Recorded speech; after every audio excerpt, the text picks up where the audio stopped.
Hello साथियों, आप सभी का स्वागत है आपके भाई की यूट्यूब चैनल फ्यूचर वाला में। जैसा कि बता दूं आप सभी को मेरे दोस्त, मैं भी आप लोगों के साथ बैठ चुका हूं एक बहुत ही शानदार टॉपिक का वीडियो लेके। जी हाँ, क्योंकि हमारे एग्ज़ाम में मेरे दोस्त काफ़ी ज़्यादा प्रश्न पूछे जाते हैं जो महत्वपूर्ण तिथियां हैं उनसे लेके। ठीक है, तो चलिए फटाफट चैनल को सब्सक्राइब कर ले और अपने दोस्तों के पास हमारे इस वीडियो को शेयर कर दे, क्योंकि उनको भी कुछ लाभ मिल जाए। ठीक है, तो चलिए फटाफट वीडियो को करते हैं स्टार्ट।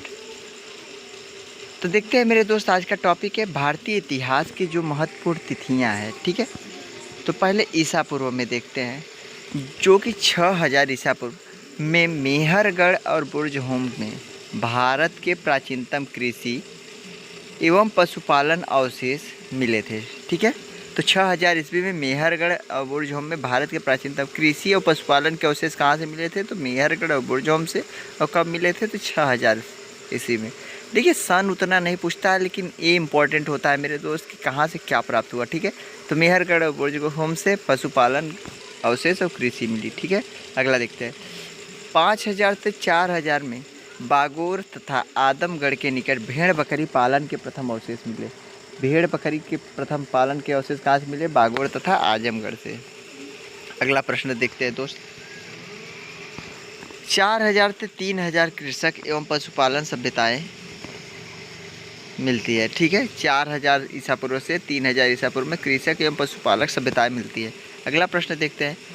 2350 से 1750 में रेडियो कार्बन तिथि निर्धारण के आधार पर हड़प्पा सभ्यता का समय विस्तार बताया जाता है। ठीक है, तो 2350 से 1750 एक कार्बन तिथि निर्धारण के आधार पर हड़प्पा सभ्यता का समय विस्तार बताया जाता है। अगला देखते हैं दोस्त टॉपिक, जो ऋग्वैदिक काल है मेरे दोस्त, भारत में आर्यों का आगमन उसी समय हुआ था, जो कि सन है ईसा पूर्व 1500 ईसा पूर्व में ऋग्वैदिक काल, और भारत में आर्यों का आगमन भी 1500 ईसा पूर्व के हुआ था। अगला देखते हैं दोस्त, उत्तर वैदिक काल और आर्यों का पूर्वी गंगा मैदान में विस्तार मेरे दोस्त 1000 ईसा पूर्व में। जी हाँ, 1000 ईसा पूर्व में हुआ था। अगला देखते हैं। महाभारत युद्ध यानी रामशरण शर्मा के अनुसार, जो कि एनसीईआरटी पैटर्न पर आधारित है, 5000 ईसा पूर्व बताया जाता है महाभारत का युद्ध 950 ईसा पूर्व। ठीक है, अगला देखते हैं दोस्त। 23वें जो तीर्थंकर थे वो पार्श्वनाथ थे। जी हाँ, जैन धर्म के 850 ईसा पूर्व में जन्म का परंपरागत वर्ष है। अगला देखते हैं दोस्त। 600 से 550 ईसा पूर्व में 16 महाजनपदों का उदय हुआ और उपनिषदों की जो रचना हुई, आर्यों का दक्षिण विस्तार भी इसी समय हुआ। अगला देखते हैं दोस्त। जैन धर्म के संस्थापक कौन थे? तो वर्धमान महावीर थे, जिनका जन्म 540 ईसा पूर्व में हुआ था। अगला देखते हैं। जैन धर्म के वास्तविक संस्थापक और 24वें तीर्थंकर वर्धमान महावीर का जीवन काल 540 से 468 ईसा पूर्व बताया जाता है। अगला देखते हैं दोस्त। बौद्ध धर्म के संस्थापक महात्मा बुद्ध का जन्म 563 ईसा पूर्व में हुआ था। अगला देखते हैं दोस्त। बौद्ध धर्म के संस्थापक गौतम बुद्ध का जो जीवन काल है वो 563 से 483 ईसा पूर्व में हुआ था। बौद्ध धर्म के संस्थापक गौतम बुद्ध का जीवन काल 563 से 483 ईसा पूर्व में हुआ था। अगला देखते हैं। ईरान के जो शासक थे डेरियस प्रथम, भारत पर प्रथम विदेशी आक्रमणकारी थे, जिन्होंने 516 ईस्वी में आक्रमण किया था। ईरान के शासक डेरियस प्रथम ने पहला भारत पर आक्रमण, विदेशी आक्रमण यही था मेरे दोस्त, जिन्होंने 516 ईस्वी में इन्होंने किया था। अगला देखते हैं प्रश्न। हर्यक वंश बिंबिसार अजातशत्रु उदयन 544 से 412 ईस्वी में हर्यक वंश के संस्थापक थे। ठीक है, अगला देखते हैं। 483 में प्रथम बौद्ध संगीति हुई, और कहाँ हुई दोस्त? राजगिरी में। ठीक है, अगला देखते हैं। शिशुनाग वंश की स्थापना हुई 412 से 344 ईसा पूर्व में। अगला प्रश्न देखते हैं दोस्त।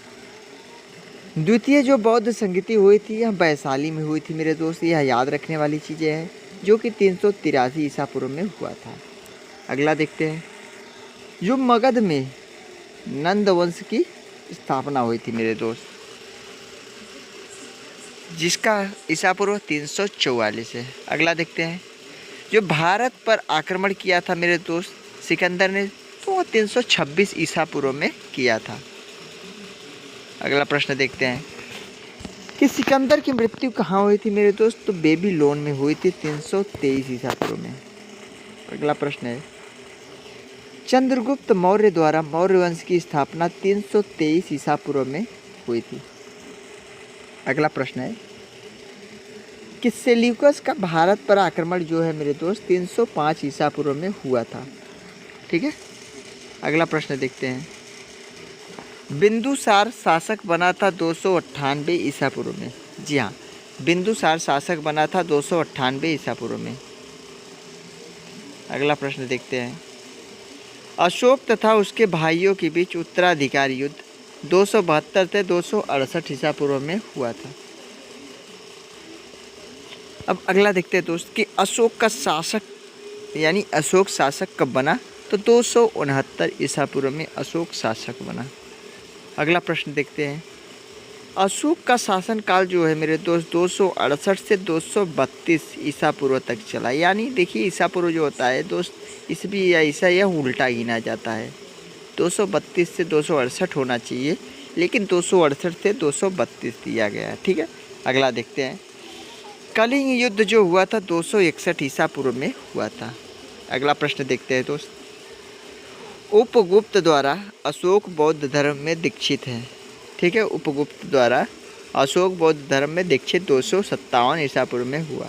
अगला देखते हैं, जो तृतीय बौद्ध संगीति हुई थी दोस्त, तो 251 ईसा पूर्व में हुआ था। अगला प्रश्न देखते हैं, अशोक की मृत्यु कुषाण कालक कुड़ाल शासक बना लिखा है मेरे दोस्त, लेकिन कुषाण शासक बनाता है अशोक की मृत्यु के बाद 232 ईसा पूर्व। देखिए दोस्त, क्या ये किरण का प्रैक्टिस सेट है। ये किरण में कुछ इस तरीके से लिखा गया है कि आपको एक बार समझने में थोड़ी सी प्रॉब्लम हो सकती है, लेकिन अगर पढ़े रहेंगे तो आप पढ़ लेंगे, क्योंकि ये ऐसे नहीं लिखा है कि यूनानियों का भारत में आगमन कब हुआ, इस तरीके से नहीं है। तो देखते हैं अगला कि यूनानियों का जो भारत में आगमन हुआ था मेरे दोस्त, तो 200 ईसा पूर्व में हुआ था। ठीक है, अगला देखते हैं, अंतिम जो मौर्य शासक था बृहद्रथ की हत्या शुंग वंश की स्थापना किया था। ठीक है, बृहद्रथ की हत्या करने के बाद शुंग वंश की स्थापना हुई थी, और अंतिम जो मौर्य शासक था 150 ईसा पूर्व में। ठीक है, अगला देखते हैं, कण्व वंश की स्थापना 75 ईसा पूर्व में हुआ था। अगला प्रश्न देखते हैं दोस्त, सिमुक द्वारा सातवाहन वंश की स्थापना की गई थी। सिमुक द्वारा सातवाहन वंश की स्थापना की गई थी 30 ईसा पूर्व में। अगला देखते हैं, जो विक्रम संवत का जो प्रारंभ है मेरे दोस्त, उज्जैन के शासक विक्रमादित्य द्वारा शकों पर विजय के उपलक्ष्य में 58 ईसा पूर्व से एक नया संवत विक्रम संवत के नाम से प्रारंभ हुआ। अगला देखते हैं, चोल एवं पांड्यों का रोम से व्यापारिक संबंध था। ठीक है, आइए अगला देखते हैं इधर। अब ईसवी से देख लेते हैं दोस्त। अभी हम लोगों ने ईसा पूर्व से देखा, अब ईसवी से देखते हैं। 1415 ईस्वी में मेरे दोस्त रोमन संत सेंट थॉमस का भारत में आगमन हुआ था। 14 से 15 ईस्वी वर्ष में रोमन संत सेंट थॉमस का भारत में आगमन हुआ था। अगला देखते हैं, 20 से 46 ईस्वी में गोंडो फर्निस के समय में 20 से 46 ईसा पूर्व में गोंडो फर्निस के समय में भारत में संत थॉमस का आगमन हुआ था। ठीक है, आइए अगला देखते हैं, कुषाणों का भारत में जो प्रवेश हुआ मेरे दोस्तों 45 ईसा पूर्व में हुआ था। ठीक है, सॉरी मेरे दोस्त, ईस्वी पूर्व है। कुषाणों का भारत में प्रवेश 45 ईस्वी पूर्व में हुआ था। अगला है, 65 ईस्वी पूर्व में चीनी सम्राट का बौद्ध ग्रंथों के लिए भारत में प्रतिनिधि भेजा गया था। अगला देखते हैं दोस्त, जो प्लिनी पुस्तक है मेरे दोस्त, वह नेचुरल हिस्ट्री नेचुरल हिस्ट्री के लिखे थे। प्लिनी जो थे मेरे दोस्त, वह नेचुरल हिस्ट्री लिखे थे, वो 77 ईस्वी पूर्व में लिखे थे। ठीक है, अगला देखते हैं प्रश्न। कनिष्क द्वारा जो शक संवत का प्रारंभ है, जिसे भारत सरकार द्वारा प्रयोग में लाया जाता है, तो वह 78 ईस्वी पूर्व में लाया जाता है। कनिष्क का काल कितना है दोस्तों? 78 से 100 ईस्वी पूर्व है कनिष्क का काल। अगला देखते हैं। 86 से 128 ईस्वी पूर्व गौतमी पुत्र सातकर्णी तथा वशिष्ठी पुत्र पुलुवामी के अधीन सातवाहनों का पुनरुत्थान हुआ। अगला देखते हैं दोस्त। तो 130 से 150 ईस्वी पूर्व में पश्चिम भारत का महान शासक क्षत्रप रुद्रदामन प्रथम था। आइए अगला देखते हैं। वाकाटक वंश की स्थापना 225 ईस्वी में हुई थी। ठीक है, वाकाटक वंश की स्थापना 225 ईस्वी में हुई थी। अगला देखते हैं कि पर्सिया में जो सासानियन वंश की स्थापना हुई थी दोस्त, पर्सिया में जो सासानियन वंश की स्थापना हुई थी तो 226 ईसा पूर्व में हुई थी। अगला देखते हैं। सातवाहन साम्राज्य का जो विघटन हुआ था तो वह 250 ईस्वी पूर्व में हुआ था। जी हाँ, 250। अगला देखते हैं। गुप्त वंश की स्थापना श्री गुप्त शासक ने किया था। जी हाँ, 240 से 280 ईस्वी पूर्व में। देखिए मेरे दोस्त, ईस्वी पूर्व है जो है वो सही तरीके से लिखा गया है, और जो ईसा पूर्व है वो थोड़ा सा मेरे दोस्त उल्टा लिखा जाता है। ठीक है, तो गुप्त वंश की स्थापना श्री गुप्त ने किया था। अगला है कि घटोत्कच जो था वो सिंहासनारूढ़ था। ठीक है, 280 से 319 तक यानी सिंहासन की। अगला देखते हैं। 319 से 320 तक चंद्रगुप्त प्रथम द्वारा गुप्त वंश की स्थापना हुई, यानी वही घटोत्कच के बाद चंद्रगुप्त प्रथम द्वारा गुप्त वंश की स्थापना हुई। ठीक है, अगला देखते हैं। समुद्रगुप्त का काल, जिसे सैन्य विजयों के कारण उसे भारत का नेपोलियन कहा जाता है। तो मेरे दोस्त, भारत का नेपोलियन समुद्रगुप्त को कहा जाता है। ठीक है, जो कि 335 ईस्वी से 375 ईस्वी तक इनका शासनकाल था। अगला देखते हैं। समुद्रगुप्त के दरबार में श्रीलंका का राजदूत था। ठीक है, समुद्रगुप्त के दरबार में जो राजदूत था वो श्रीलंका का था 360 ईस्वी पूर्व में।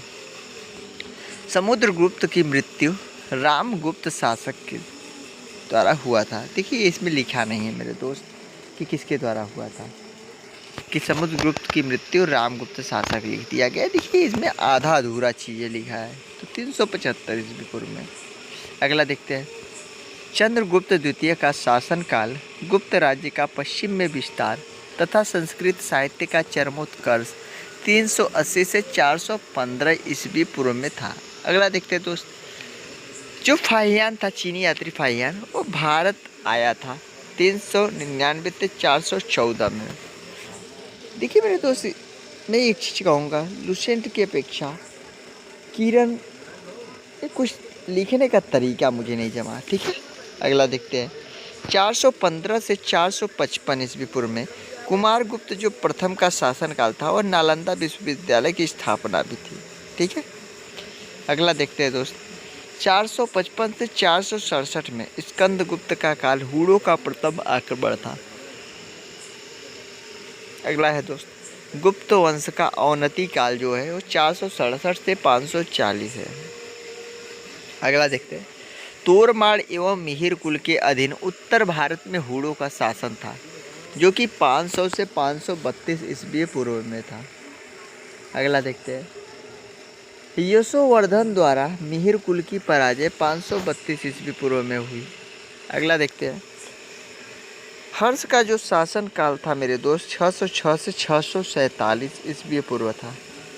अगला है। पुलकेशिन द्वितीय का शासनकाल, शासक जो बना था पुलकेशिन द्वितीय 609 ईस्वी पूर्व में बना था। हेनसांग भारत में जो रहा मेरे दोस्तों 629 से 645 ईस्वी तक रहा। सिंध पर प्रथम जो अरब का आक्रमण हुआ था वो 636 ईस्वी पूर्व में हुआ था। अगला देखते हैं। मोहम्मद बिन कासिम का भारत पर प्रथम अरब आक्रमण था, जो राजा दाहिर की पराजय हुई उसमें, और यह 712 ईस्वी पूर्व में हुआ था। अगला देखते हैं। नागभट्ट द्वारा प्रतिहार राज्य की स्थापना 725 ईस्वी में हुआ था। अगला देखते हैं। दक्कन के राष्ट्रकूट, जो कि 753 से 973 ईस्वी पूर्व तक था। अगला देखते हैं। पूर्वी भारत के पाल, 760 से 1142 ईस्वी पूर्व। ठीक है। अगला देखते हैं। जो 770 से 810 था, वो महान पाल शासक, यानी महान जो पाल शासक थे, धर्मपाल का काल। विक्रमशिला विश्वविद्यालय की स्थापना भी धर्मपाल ने ही कराया था। जी हाँ, विक्रमशिला विश्वविद्यालय की स्थापना धर्मपाल ने ही कराया था। अगला देखते हैं। 783 से 1036 में राजस्थान के वत्सराज द्वारा उत्तर भारत में गुर्जर प्रतिहार वंश की स्थापना तथा उनका शासनकाल था। अगला देखते हैं। 788 से 820 में शंकराचार्य तथा उनका अद्वैतवादी दर्शन था। अगला देखते हैं दोस्त। 835 से 885 में गुर्जर प्रतिहार वंश का काल अरब के व्यापारी सुलेमान का उसके राज्य में आगमन था। तो आशा करूंगा मेरे दोस्त कि वीडियो आपको अच्छा लगा हो, और वीडियो आपको अच्छा लगा हो तो प्लीज़ अपने भाई के चैनल को सब्सक्राइब करें और वीडियो को लाइक करें। ठीक है। देखिए, ये सब बहुत सारी टॉपिक है मेरे दोस्त। अब मैं चाहूँगा आप लोगों से कि एक दो प्रश्न और कर लेते हैं, हम लोग देख लेते हैं कुछ और प्रश्न। पहला प्रश्न है मेरे दोस्त इसमें का, मिहिर भोज कब शासक बना? तो मिहिर भोज जो था 836 ईसा पूर्व में बना। ठीक है। अगला देखते हैं। विजयालय द्वारा पांड्यों को पराजित कर तंजौर पर अधिकार 850 ईस्वी पूर्व में हुआ मेरे दोस्त। अगला देखते हैं। अरब यात्री जो सुलेमान ने भारत का वृत्तांत लिखा था, तो 851 ईस्वी पूर्व में लिखा था। अगला देखते हैं। सुमात्रा जो इंडोनेशिया के राजा बलपुत्र द्वारा नालंदा में एक बौद्ध विहार की स्थापना हुई थी, तो 850 ईस्वी में। तंजौर के शाही चोल जो थे 871 से 1173 में। ठीक है। अगला देखते हैं। पंजाब और काबुल के हिंदू शाही कब थे दोस्तों? 883 से 1026 ईस्वी पूर्व में। अगला है दोस्त। चोल शासक परांतक प्रथम का राज्याभिषेक 907 ईस्वी पूर्व में हुआ था। अगला देखते हैं। महान राष्ट्रकूट इंद्र तृतीय के दरबार में अरब यात्री अल मसूदी का आगमन 915 से 925 ईस्वी में हुआ था। अगला है। जेजाक भुक्ति के चंदेलों द्वारा खजुराहो का निर्माण 916 से 1205 ईस्वी में किया गया। अगला है दोस्त। 950 से 1195 में मध्य भारत में त्रिपुरी के कलचुरी की स्थापना की गई। ठीक है। अगला देखते हैं। अनहिलवाड़ा काठियावाड़ के सोलंकी गुजराती चालुक्य 973 से 1238 ईस्वी में। ठीक है। अगला देखते हैं। सुबुक्तगीन का भारत पर आक्रमण 977 ईस्वी में हुआ था। अगला देखते हैं दोस्त। 985 से 1014 में राजराज चोल का शासनकाल। तंजौर के प्रसिद्ध शिव अथवा बृहदेश्वर मंदिर का निर्माण हुआ। अगला है दोस्त। बगदाद के खलीफा द्वारा मसूर महमूद गजनबी को स्वतंत्र शासक के रूप में मान्यता मिली। और ये हमारा लास्ट आज के लिए प्रश्न है दोस्त। महमूद गजनबी का भारत में काबुल पर प्रथम आक्रमण 1000 ईस्वी में हुआ था। तो आशा करूंगा दोस्त की वीडियो आपको अच्छा लगा हो तो प्लीज़ वीडियो को लाइक करें, चैनल को सब्सक्राइब करें। मिलेंगे आपसे कल फिर इसी वीडियो के सीरीज को आगे बढ़ाते हुए। आज के लिए बस इतना ही। Thank you, tata, bye bye, धन्यवाद।